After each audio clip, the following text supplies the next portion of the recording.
Complete. Go walk. I'm not afraid to go off. So thank you so much for letting me interview you. This is awesome. My pleasure. We are glad to have you at UTD. This has never happened before, so we're pumped. Just, you know, a big shot comedian or a big shot actor coming up here.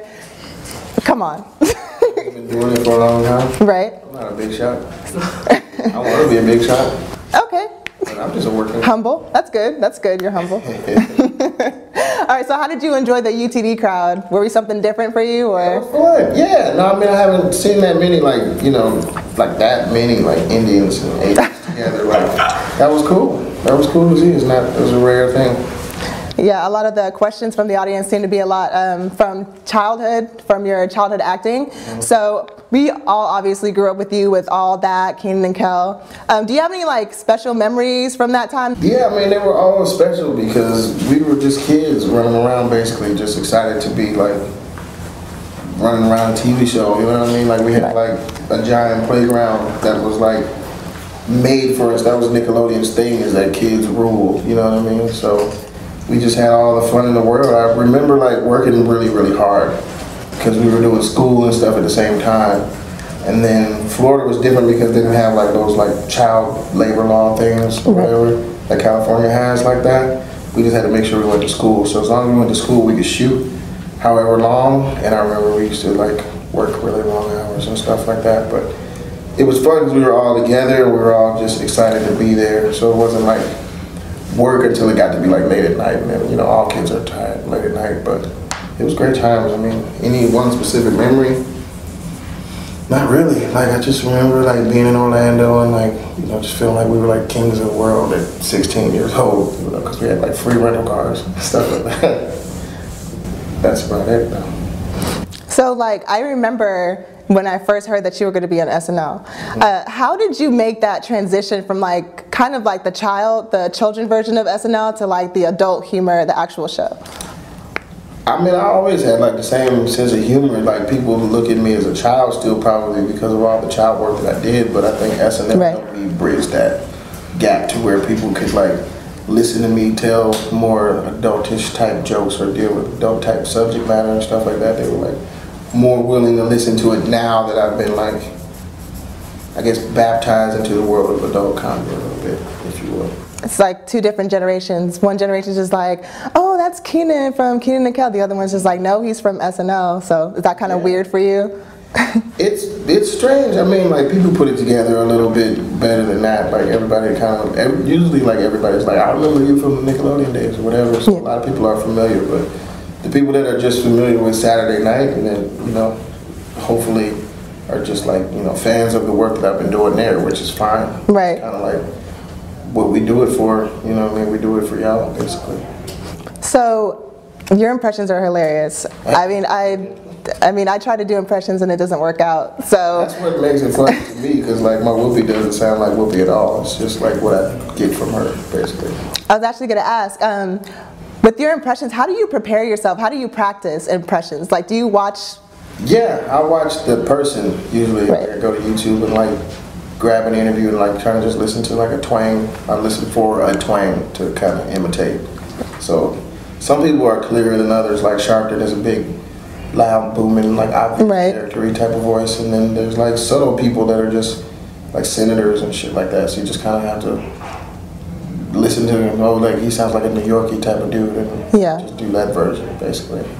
So I know you said you didn't like your Whoopi, but I personally I like it. Oh, okay. It's not how she talks at all. It's just my impression of her. Well, I mean, your Whoopi is just like hilarious. Every time I watch the View skits, it's just the funniest thing. Thank you very much. I mean, they're fun. We have great writers. I mean, they just do lots of fun times on them. Can you do a little bit of Whoopi for us? Oh, well, for some reason, like when I do Whoopi, it's way down here, but like actual Whoopi is kind of like up in here when she talks. She's like raspy, like lady type, but like it just makes more sense for her to sound like that for me.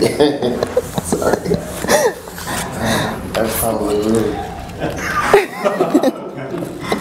The news about having a new female black cast member on SNL. How do you feel about her? Is she you know? Great. Is she great? she's ready. You know what I mean? She came from like an improv house that they usually choose from, and like most of the people that they pick from there have been ready from day one, and she was the exact same way. I mean, like Amy Poehler's and Bobby Moynihan, like they came from that same theater that she comes from, and yeah, she's very familiar with the show and what's expected of her and stuff like that, and that's important. Like, you know what I mean? So it's good that she has the job, because I think she'll do a fine job with it. She's been doing great so far, so it can only get better, I think. I haven't really seen much of her. I know the last thing I saw of her was the the Black History Month rap that you guys did, which was really hilarious, by the way. That was Jay. Oh yeah. One of our other new writers, who was an African American lady. They hired 2 writers and Sasheer, so it's like 3 ladies. Cool. Okay, so this school obviously has its share of performing arts majors. What advice, if any, do you have to give to someone that wants to make it where you are today? Don't listen to the word no, because you're going to hear it a lot.